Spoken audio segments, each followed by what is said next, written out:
الحمدللہ رب العالمین والصلاة والسلام علی رسول النبی الکریم اما بعد فاعوذ باللہ من الشیطان الرجیم بسم اللہ الرحمن الرحیم السلام علیکم ورحمۃ اللہ وبرکاتہ۔ معزز حاضرین و ناظرین، آج ہم اپنے 70ویں سلسلے کا آغاز کریں گے انشاءاللہ العزیز۔ گزشتہ سلسلے میں ہم نے آیت نمبر 30 سورہ بقرہ کا بیان شروع کیا تھا، جس کے پہلے 4 کلمات کا ہم نے تفسیر اور اس کے معنی آپ کے سامنے عرض کر دیے تھے۔ ابھی تفسیر اس کی باقی ہے۔ وَإِذْ قَالَ رَبُّكَ لِلْمَلَائِكَةِ إِنِّي جَاعِلٌ فِي الْأَرْضِ خَلِيفَةً۔ تو کل ہماری گفتگو خلیفہ تک پہنچ گئی تھی، اور خلیفہ کے ہم نے معنی اور اس کی قسمیں آپ کو عرض کی تھیں کہ خلیفہ 3 قسم کے ہوتے ہیں۔ ایک وہ خلیفہ کہ جب سلطان مر جائے بعد وفات سلطان، جو اس کا نائب یا قائم مقام بنے، ایک تو وہ خلیفہ ہوتا ہے۔ ایک وہ خلیفہ جو کہ سلطان کہیں چلا جائے، کسی وجہ سے انتظامی حکومت سے الگ ہو جائے، اس کے پیچھے جو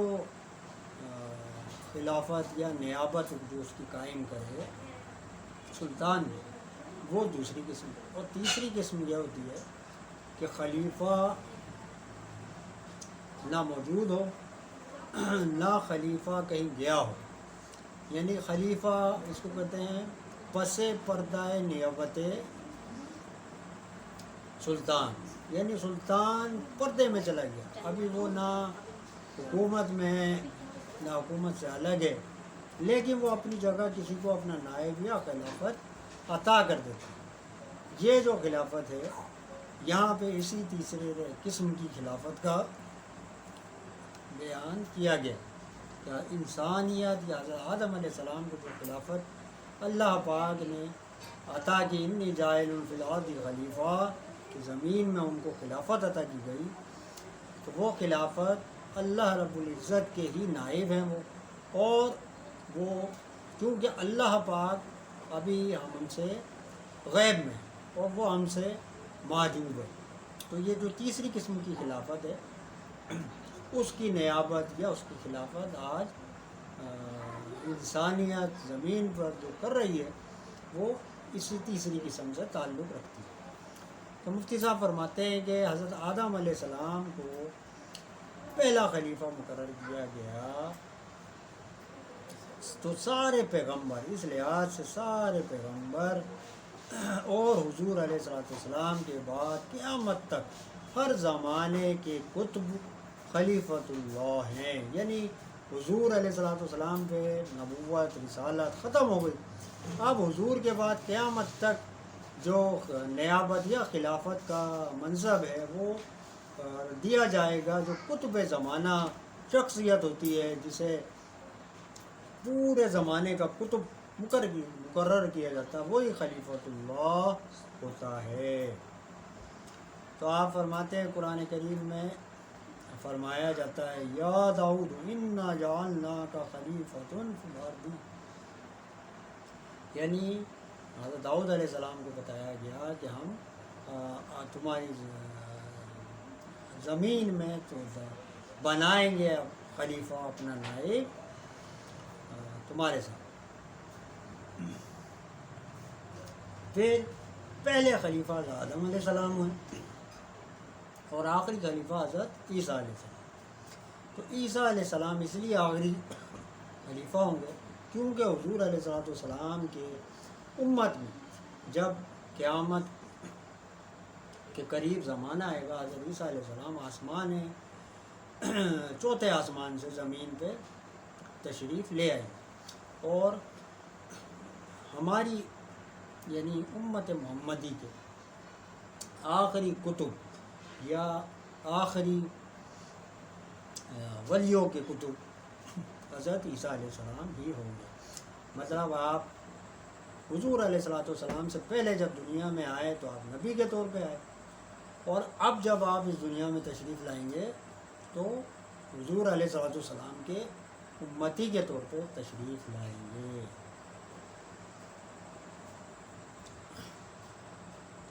کیونکہ آپ امت مصطفیٰ صلی اللہ تعالیٰ علیہ وسلم کے خاتم اور اولیاء میں آخری ولی ہیں، مگر اس آیت میں جو خلیفہ مراد ہے وہ حضرت آدم علیہ السلام ہی ہے، کیونکہ انہی کا بیان ہے، ان کی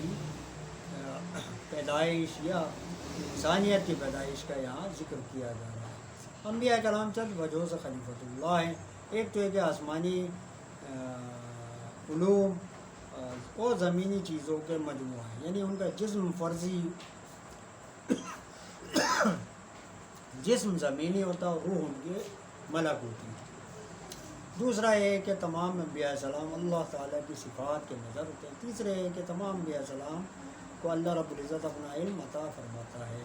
چوتھا ہے کہ قوانین اور قاعدے یہ جو شریعتیں جو بناتے ہیں وہ اللہ کے دیے ہوئی ہدایت اور احکامات پہ ہی شریعتیں بناتے ہیں۔ پانچواں یہ کہ انہیں اللہ رب العزت اپنا کلام دیتا ہے، اپنے کلام کو اپنی مخلوق تک پہنچانے کے لیے ان کو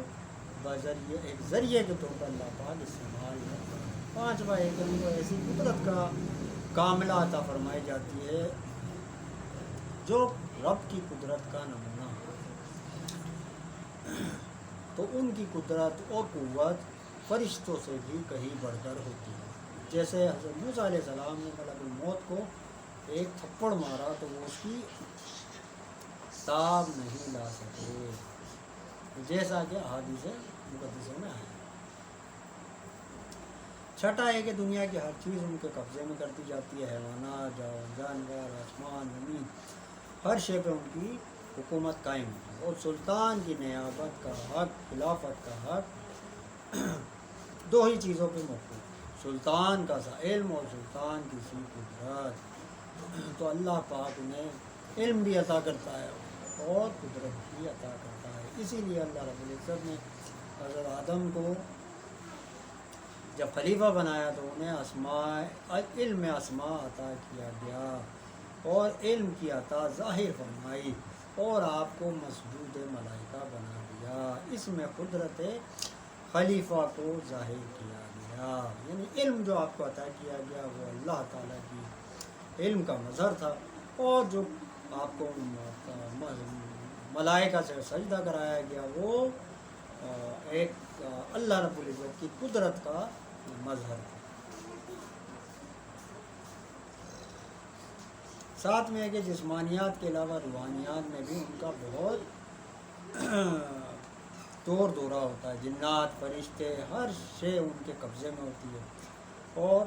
ان کی قوتوں کا اندازہ ہم نہیں لگا سکتے۔ اور جیسا کہ حضور پاک صلی اللہ تعالیٰ علیہ وسلم معراج شریف پہ چند ساعتوں میں یا چند لمحوں میں آپ معراج، عرش، کرسی اور وہاں تک ہو جائے جہاں کوئی فرشتہ آج کبھی گیا ہی نہیں اور نہ کبھی جائے گا، اور وہاں کی اللہ پاک نے آپ کو سیر کروا دی، اور پھر آپ واپس بھی آئے تو آپ کے حجرے کی کنڈی ہل رہی تھی۔ تو یہ طاقتیں، یہ قدرتیں، یہ مظہر انبیاء السلام کے لیے ہی خاص ہوتی ہیں۔ پھر آپ یہاں فرماتے ہیں کہ آج کے زمانے میں بھی اگر ہم دیکھیں تو سائنس اور فلاسفہ نے اتنی ترقی کر لی کہ عجیب عجیب چیزیں ایجاد کر لی، آواز ایک چند سیکنڈوں میں پوری دنیا میں چلی جاتی ہے، تصویر چلی جاتی ہے، اور یہ اس بات کا مظہر ہے کہ اللہ رب العزت نے انسان کو جو علوم عطا فرمائے وہ سب سے بڑھ کر ہیں، اور یہی خلافت کے لائق ہے، یعنی انسان ہی خلافت کے لائق ہے۔ بعض نے فرمایا یہاں خلیفہ سے مراد جنات اور فرشتوں کا خلیفہ، کیونکہ انسان دونوں کے بعد زمین میں آباد ہوا، اور اس معائنے سے سارے انسان خلیفہ ہیں۔ اسی لیے قرآن میں فرماتا ہے جعلکم خلفاء الارض۔ شیخ ابن عربی اپنی کتاب میں لکھتے ہیں کہ حضرت آدم علیہ السلام حضور علیہ السلام کے پہلے خلیفہ اور نائب ہوئے، یعنی خلافت یا جو بھی انبیاء السلام کو خلافت دی گئی اور کتب زمانہ کو جو خلافت دی گئی، یہ سارے کے سارے نائب اصل میں حقیقت میں حضور علیہ الصلوۃ والسلام کے نائب ہیں اور ان کے خلیفہ ہیں، یعنی حضرت آدم علیہ السلام بھی حضور علیہ الصلوۃ والسلام کے ہی نائب تھے۔ اسی لیے قصیدہ بردہ شریف میں امام بصیری فرماتے ہیں فَإِنَّكَ شَمْسُ الْفَضْلِ هُمْ كَوَاكِبُهَا يُظْهِرْنَ أَنْوَارَهَا لِلنَّاسِ فِي الظُّلَمِ، یعنی اے نبی صلی اللہ تعالیٰ علیہ وسلم، آپ ہی بزرگی کے سورج ہیں اور سارے پیغمبر آپ کے تارے ہیں، یعنی حضور علیہ السلام ہی اصل ہیں اور یہ سارے پیغمبر، انبیاء، رسول حضور کے ہی نائب ہیں۔ آگے ارشاد ہوتا ہے قَالُوا نَجْعَلُ فِيهَا، یعنی وہ عرض تھی جو فرشتوں نے خلیفہ کی خبر سن کے اللہ رب العزت کی بارگاہ میں پیش کی، یعنی آپ فرشتوں نے جو جواب دیا وہ اس کا بیان کیا جا رہا ہے۔ مَن يُفْسِدُ فِيهَا وَيَسْفِكُ الدِّمَاءَ، یعنی فرشتوں نے سمجھا کہ انسان کی خلافت زمین میں خرابیاں پیدا کرے گی اور فساد اور خون ریزی میں اضافہ ہو جائے گا، اور یہ ان کا حضرت آدم علیہ السلام کے لیے کہنا نہیں تھا بلکہ ان کی آنے والی جو نسلیں تھیں ان کے لیے انہوں نے یہ کہا۔ انہیں معلوم تھا حضرت آدم علیہ السلام فساد اور خون ریزی سے پاک ہیں، چونکہ انہوں نے یہ دیکھا کہ ان کا خمیر بھی اللہ پاک نے انہی چیزوں سے بنایا کہ جس میں غصہ، شہوت وغیرہ شامل ہے، تو انہوں نے کہا کہ یہی چیزیں انہیں گناہوں میں اور فساد میں مبتلا کر دیں گی، اور وہ اس کی وجہ سے زمین میں فساد اور خون ریزی کریں گے، یعنی ان کی مراد فساد سے گناہ اور بدکاریاں ہیں، یعنی فساد سے مراد ان کی یہ تھی کہ انسان کی سرشت میں ہے کہ وہ گناہ کرے گا، وہ گناہ جو ہے ان کو انہوں نے فساد سے تشبیہ، یعنی بد نگاہی کرنا، غیبت کرنا، چغلی کرنا، جھوٹ بولنا، کسی کا حق ماننا، کسی پہ ظلم کرنا وغیرہ وغیرہ، گالیاں دینا، فحش کلامی کرنا وغیرہ وغیرہ۔ دوسرا انہوں نے کہا کہ ان کو بھوک اور غصہ بھی بہت ہے، تو اس واسطے یہ دریائی اور خشکی جانوروں کا قتل کریں گے، بلکہ ایک وقت آئے گا کہ مال اور حکومت کے لیے آپس میں انسانوں کا بھی قتل کرنے لگیں گے۔ وَنَحْنُ نُسَبِّحُ بِحَمْدِكَ، نسبح تسبیح سے بنا جس کے معنی ہے عیوب سے پاک ہونا، عیبوں سے پاک کرنا اور پاک جانا، یعنی یہاں فرشتوں کے لیے جب یہ کہا فرشتوں نے نسبح، یعنی اے اللہ ہم تو تیرے لیے ہمیشہ پاکی بولتے ہیں اور تجھے عیبوں سے پاک جانتا ہے، یعنی ان کا کلام ہے اور تیری ہی تعریف کرتے ہیں۔ وَنُقَدِّسُ لَكَ، اور مقدس و تقدیس سے بنا جس کے معنی کسی کی صفات کاملہ کا بیان کرنا، تسبیح میں عیبوں کی نفی کی جاتی ہے اور تقدیس میں صفات کا اقرار کیا جاتا ہے، یعنی اب مطلب جملے کا مطلب یہ ہوا کہ اللہ ہم تو تیری ہی پاکی بولتے ہیں، تیرا ہی شکر ادا کرتے ہیں اور تیری ہی عظمت بیان کرتے ہیں، لہٰذا اگر ہم کو ہی اس خلافت سے سرفراز فرماتا تو تیرا عین کرم ہوتا۔ تو اللہ رب العزت نے ان کے جواب میں فرمایا قَالَ إِنِّي أَعْلَمُ مَا لَا تَعْلَمُونَ، یعنی اے فرشتوں ہم کو تمہاری عبادت اور انسان کی نافرمانی کا پورا علم ہے، مگر پھر بھی اس کو خلیفہ بنانے میں جو راز ہے، جو حکمتیں ہیں وہ ہم ہی جانتے ہیں۔ اول یہ کہ تم کامل عابد اور وہ کامل عالم ہوگا، اور عابد کے لیے مسجد کا محراب اور عالم کے لیے خلافت کا تخت و تاج ہے۔ دوسرے یہ کہ تمہارا تعلق فقط عالم ارواح سے، ان کا تعلق اجسام اور ارواح دونوں سے ہے۔ تیسرے یہ کہ تمہاری عبادت تمہاری غذا بھی ہے، یعنی تم عبادت کرتے ہو اپنی غذا کے لیے، جبکہ ان کی عبادت اختیاری ہوگی۔ چوتھے ہے کہ ان کی عبادت کو بہت سی چیزیں روکیں گے لیکن وہ پھر بھی ہر چیز کو چھوڑ کے میری عبادت کریں گے اور اطاعت کریں گے۔ پانچویں کہ تمہیں کوئی گناہ، تم گناہوں سے پاک اور معصوم ہیں، لیکن وہ گناہ گار ہیں، اور جب وہ گناہ کریں گے تو میری شان ستاری غفاری کا اظہار ہوگا، میں ان کے گناہوں پہ جب وہ توبہ کریں گے تو میں انہیں معاف کر دوں گا۔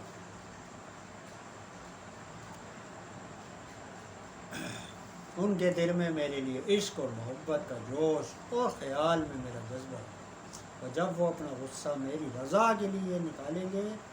تو جاں باز غازی بن جائیں گے یا پھر شہید کہلائیں گے۔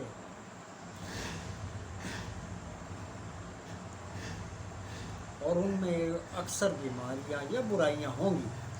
میں ان میں رسول، کتابیں اور احکامات بھیجتا رہوں گا اور ان سے وعدے وعید لیے جاؤں گا۔ اور اے ملائکہ، اور اے فرشتوں، اگر ان میں فاسق و فاجر بدکار بھی ہوں گے، اور اسی طرح ان میں عابد و زاہد متقی پرہیزگار بھی ہوں گے، اور میرے وفادار رازدار بھی ہوں گے، اور سب سے بڑھ کر کے میرے محبوب حضرت احمد مصطفیٰ، حضرت محمد مصطفیٰ صلی اللہ تعالیٰ علیہ وسلم بھی انہی میں سے ہوں گے۔ انسان ہزار عبادتیں کرے گا جو تم نہیں کر سکتے، وہ روزہ رکھے گا، وہ حج کرے گا، میری راہ میں لڑ کے غازی بنے گا، قرآن کا قاری بنے گا، عالم بنے گا، دشمنوں کے سامنے فیصلہ کر کے قاضی بنے گا، حضور علیہ الصلوۃ والسلام کا چہرہ دیکھ کے جب ایمان لائے گا تو صحابی بن جائے گا۔ غرض کہ ان کو ایسے انعامات اور شرفوں سے میں نوازوں گا کہ جن کو تم حاصل نہیں کر سکتے۔ ساتھ میں ہے کہ فرشتوں، انسانوں کے طفیل تمہیں بھی ہزارہ عبادتیں نصیب ہوں گی، بعض دفعہ تم ان کے لیے وحی لے کے جاؤ گے، بعض دفعہ تم ان کے ساتھ جنگ میں شریک ہو گے، بعض دفعہ تم ان کے لیے کاتب اعمال ہو گے، بعض دفعہ تم ان کے لیے اور مزید مختلف کام انجام دو۔ تو آخر میں پھر اس کا خلاصہ تفسیر بیان کرتے ہیں کہ انسانوں کو دو نعمتیں بتا کے تیسری نعمت یاد دلائی جائے، یعنی انسان کی تخلیق، یعنی اللہ رب العزت نے تم پر اتنا بڑا فضل کیا کہ کسی مخلوق پہ نہ کیا،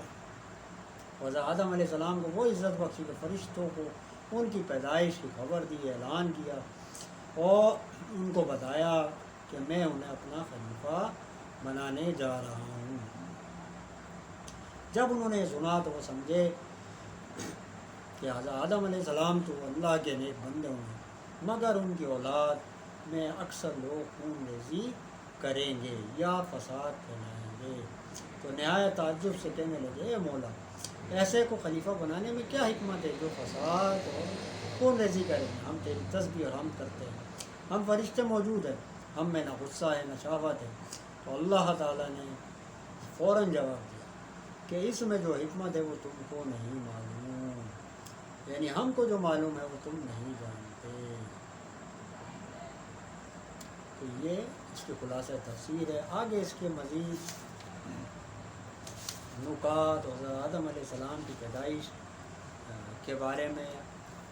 تفصیل سے آپ آگے بیان کر لیں، اس کا ہم بیان انشاءاللہ العزیز اپنے کل کے پروگرام میں کریں گے۔ اللہ رب العزت سے دعا ہے کہ ہمارے پڑھنے کو، آپ کے سننے کو اپنی بارگاہ میں قبول و منظور فرمائے۔ وما علینا الا البلاغ۔